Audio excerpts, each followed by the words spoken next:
My name is Nora. I am 22 years old. I live in a small town called Maple Creek. It is a quiet town with tall green trees and a slow river. My life changed very fast last year. I felt lost. I felt alone. This is my story about that time. It is a story about hope and about being left alone. Before last year, my life was simple. I lived with my parents in a small, cozy house. My father worked at the local post office. My mother grew flowers in our garden. They were not rich, but we had enough. We had love. I helped my mother with the flowers. I liked the smell of the earth and the colors of the petals.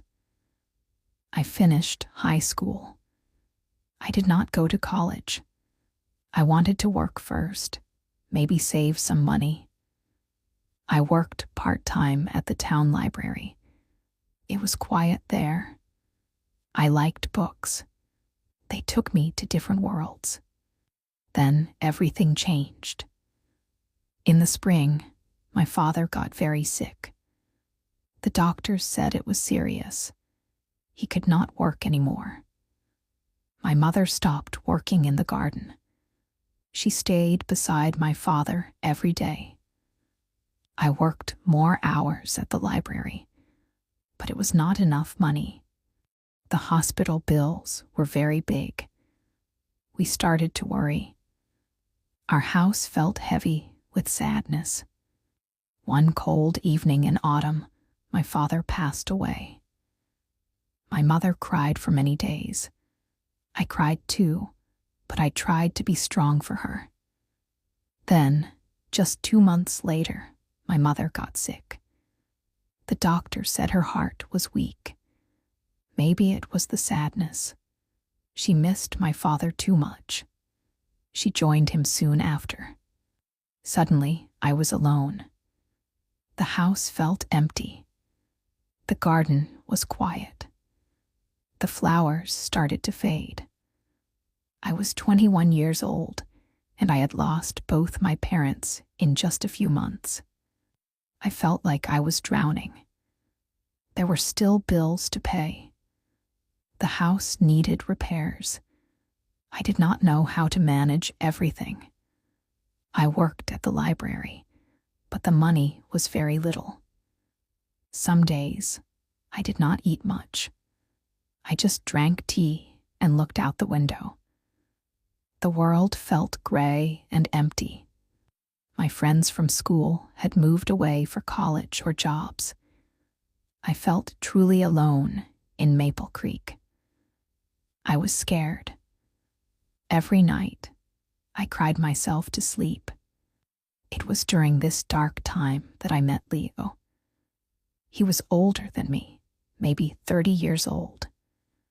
He came to the library often. He had kind eyes and a warm smile. He saw me crying quietly one afternoon behind a bookshelf. He came over and asked, "Are you okay?" I could not speak. I just shook my head. He sat with me for a little while. He didn't ask many questions.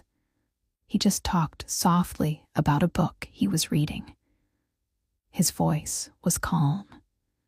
It made me feel a little bit better. After that day, Leo started talking to me more. He asked about my parents. I told him my story. He listened carefully. He looked sad for me. He said, "That is too much for one person to carry." He started helping me. He brought me food sometimes. He helped me fix a broken pipe in the house. He helped me understand the bills. He told me stories about his work in the city. He worked for a construction company. He seemed strong and capable. He seemed like he knew how to handle life. One evening, we were walking by the river. The sun was setting. The The sky was orange and purple. Leo stopped and looked at me. He took my hand. His hand was warm and strong. He said, "Nora, you don't have to be alone anymore. I care about you. I will protect you. Let me help you." His words felt like a warm blanket on a cold night. I looked into his kind eyes. I believed him. I needed someone so badly. I needed hope. And Leo, he felt like my only hope. I started to depend on Leo for everything. He helped me pay some difficult bills. He advised me on what to do with the house. He told me I should sell it. It was too big for me, too full of sad memories. He helped me find a small apartment above a shop in town.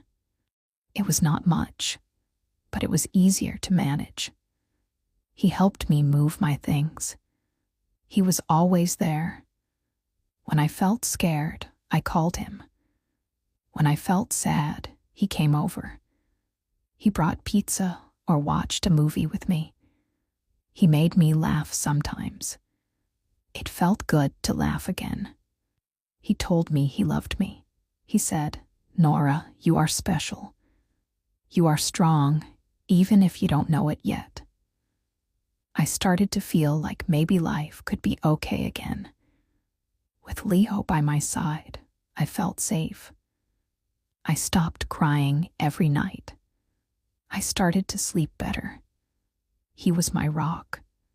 He was my shield against the hard world, I thought. He is my hope. He will always be here. I loved him for that. I loved him because he found me when I was lost. We were together for about 6 months. Life felt stable. I still worked at the library. Leo visited Maple Creek on weekends. He said his work kept him busy in the city during the week. I missed him when he was gone, but I waited for his calls.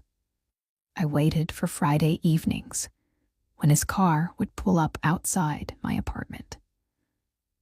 Those weekends felt like sunshine after a long week of rain. But slowly, things started to feel a little different. Sometimes, Leo seemed distant. He looked tired or worried. When I asked him what was wrong, he would say, "Just work stress. Don't worry about it." He started calling less often during the week. Sometimes he canceled his weekend visits at the last minute. He said there was an emergency at work, or he was feeling sick. I felt a small worry in my heart, but I pushed it away. I told myself I was being silly. He loved me. He promised to protect me. One Friday evening, I waited for him. I made his favorite dinner. I put on a nice dress. 8 o'clock came, then 9 o'clock. He didn't arrive. I called his phone. It went straight to voicemail. I called again and again. No answer. I sat by the window, looking at the empty street. My heart felt cold. Where was he? Was he okay? The next morning, I got a short text message from him. It said, "Nora, I'm sorry. I can't do this anymore. I need to go. Please don't contact me." That was it. No explanation. No goodbye in person. Just a cold message on my phone screen. I read it 10 times. Maybe 20 times. I couldn't believe it. He promised. He promised he would protect me. He promised I wasn't alone. He left me just like that. He walked away. The pain was sharp. It felt like my world had cracked open again. First my parents, now Leo. The person who was my only hope, the person I trusted with my whole heart, had abandoned me. I sat on my small sofa and cried. I cried for hours. The food on the table grew cold. The apartment felt silent and empty again. The hope he gave me felt like a lie. Why did he leave? What did I do wrong? Was it me? Was I too much trouble? Too sad? Too needy? The questions filled my head. I felt so stupid for believing him, for depending on him so much. He was my only hope, and now that hope was gone. I felt more alone than ever before. I felt broken. The first few days were a blur. I didn't go to work. I didn't answer the phone. I just stayed in my apartment. I felt numb. I didn't want to eat. I didn't want to move. The world outside seemed too bright, too loud.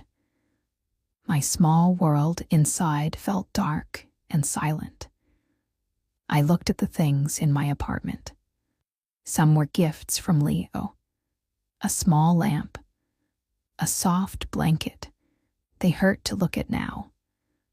They were reminders of his broken promise. After 3 days, Mrs. Gable, the owner of the shop below my apartment, knocked on my door. She was an old lady with kind eyes, like my grandmother. "Nora, dear," she called softly. "Are you all right? You haven't come down." I didn't want to open the door, but she kept knocking gently. Finally, I opened it a little. She looked at my face, my red eyes. She didn't ask questions. She just said, "Come down for some tea, child." I followed her downstairs to her cozy kitchen behind the shop. It smelled like cinnamon and baked bread. She made me sit down. She gave me a warm cup of tea. It felt good in my cold hands. She sat with me and talked about her day, about the weather, about her cat. She didn't mention Leo. She didn't ask why I was sad. She just gave me her time, her quiet company. It was a small thing, but it helped. It helped me feel a tiny bit less alone. That evening, I looked at myself in the mirror. My face was pale. My eyes were puffy. I looked lost. I whispered to myself, "He left you. He was your hope, and he left. What now?" A part of me wanted to stay hidden, to just give up. But another part, a very small part, felt angry. Angry at Leo for breaking his promise. Angry at myself for letting him become my everything. I remembered my mother. She used to say, "Nora, life can be hard, but you have strength inside you, like a little seed. Even in winter, it waits. It finds a way to grow." I thought about her words. I thought about my father, who worked hard every day without complaint. I thought about Mrs. Gable's kindness. Maybe Leo wasn't my only hope. Maybe hope wasn't a person. Maybe hope was something inside me. That night, I didn't cry. I washed my face. I drank some water. I decided I would go back to work tomorrow.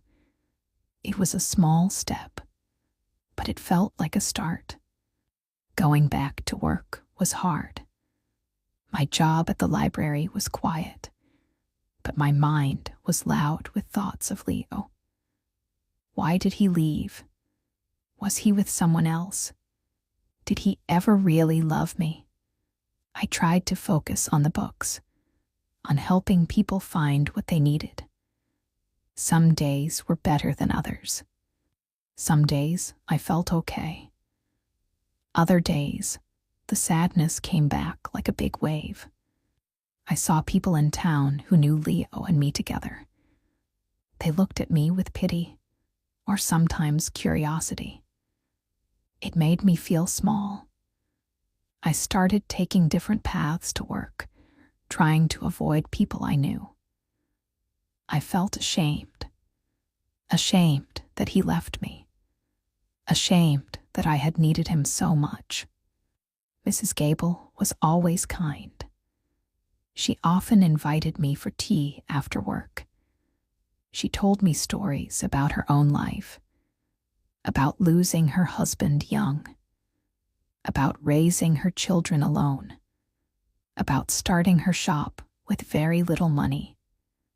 She said, "Life gives us knocks, Nora, big ones sometimes, but it's about getting back up, one step at a time." Her stories gave me courage. She didn't tell me what to do. She just showed me that survival was possible, that finding happiness again was possible. I started to think about my future. What did I want?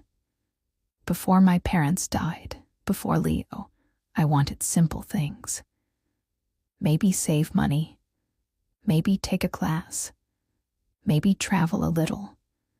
Those dreams felt so far away now, but maybe they weren't impossible. I started saving a little money from my library job. It was very little, but it was mine. I opened a separate bank account, just for me. It felt good to do something for myself, by myself. I started walking by the river again in the evenings. Not where Leo and I used to walk.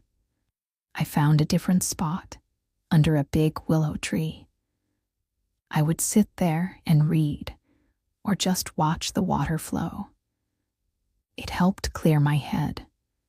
One day, at the library, I saw a poster for a community art class. Drawing for beginners. I remembered how I used to draw secretly when I was young. My parents didn't approve, but I loved it. I felt a little spark inside me. Maybe I could try this. I was scared. What if I wasn't good? What if people laughed? But then I thought, who cares? I'm doing this for me. I signed up for the class. It was once a week, on Tuesday evenings. The first class, my hands were shaking. There were about 10 people there, mostly older women. The teacher, Miss Allen, was kind and patient. She showed us simple techniques, how to draw lines, shapes, shadows. I felt clumsy at first, but slowly I started to enjoy it. Holding the pencil felt good. Making marks on the paper felt real. It felt like I was creating something, not just surviving. I started drawing things I saw around town. Mrs. Gable's shop, the willow tree by the river, the library building. It wasn't great art, but it was mine. It helped me express feelings I couldn't put into words. Sadness, yes, but also quiet moments of peace. Small details. I noticed now that I was looking more closely at the world around me, not just waiting for someone else. Time passed. Weeks turned into months. It was almost a year since Leo left. I still thought about him sometimes. I still felt a pang of sadness or anger, but it wasn't consuming me anymore. It wasn't the first thing I thought about when I woke up. I was busy with work, with my art class, with walks by the river. I had tea with Mrs. Gable. I started talking a little more to my coworkers at the library. My world was still small, but it felt like my world again. One afternoon, I was walking home from the library. I saw a car parked near my apartment building. A familiar car. Leo's car. My heart jumped into my throat.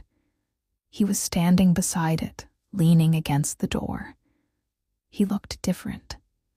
Thinner, maybe more tired. He saw me and walked towards me. "Nora," he said. His voice was quiet. I stopped. I didn't know what to do. Part of me wanted to run away. Part of me wanted to scream at him. Part of me felt nothing at all. "What are you doing here, Leo?" I asked. My voice was steady. I surprised myself. "I wanted to see you," he said. I wanted to explain, to apologize. "It's a bit late for that," I said, keeping my voice calm. "I know," he looked down at his shoes. "I messed up, Nora, badly. I was scared. My job was ending. I had debts I didn't tell you about. I felt like a failure. Leaving you was the easiest way out. It was cowardly. It was wrong." I listened. I didn't interrupt. Hearing his reasons didn't change the pain he caused, but it answered some questions. It wasn't about me. It was about him, his fears, his weakness. "I've thought about you every day," he continued. "I miss you. I was hoping. Maybe we could try again." I looked at him, really looked at him. I saw the man I had once loved, the man who had felt like my only hope. But I also saw his weakness, the fear in his eyes. And then I looked inside myself. I thought about the past year. The pain, the struggle, but also the small steps I took. Finding Mrs. Gable's kindness. Starting the art class. Saving my own money. Learning to be okay on my own. I took a deep breath. "Leo," I said softly but firmly, "I don't hate you. Maybe one day I can forgive you. But I can't go back. You weren't my only hope. I learned that hope comes from inside. I found my own strength. I'm building my own life now." He looked shocked. Maybe he expected tears or anger, or for me to fall back into his arms. He just nodded slowly. "I understand," he whispered. "I'm glad you're okay, Nora. Truly." "I am okay," I said. And for the first time, I really believed it. "Goodbye, Leo." I turned and walked towards my apartment building. I didn't look back. I climbed the stairs, my legs feeling steady. I opened my door. My small, simple apartment felt like home. It felt safe. It felt like mine. That evening, I sat by my window and drew in my sketchbook. I drew the street below, the quiet lights, the evening sky. I felt a sense of peace I hadn't felt in a long, long time. Leo leaving was one of the hardest things that ever happened to me. It broke my heart, but it didn't break me. It forced me to find the strength I didn't know I had. My life is still simple. I still work at the library. I still go to my art class. I still have tea with Mrs. Gable. But I am different. I am not waiting for someone else to save me. I am saving myself, one day at a time. I learned that hope is not one person. Hope is a feeling inside you. It's the belief that tomorrow can be better. It's the courage to take one more step, even when you are scared. If you are listening to my story, maybe you feel lost or alone right now. Maybe someone broke your heart or broke a promise. It hurts. I know it hurts deeply. But please know this: you are stronger than you think. Your hope is inside you. Don't let anyone be your only hope. Find your own path. Take small steps. Be kind to yourself. You can get through this. You are not alone in feeling this way. Keep going. You can find your own peace too. Thank you for listening to my story.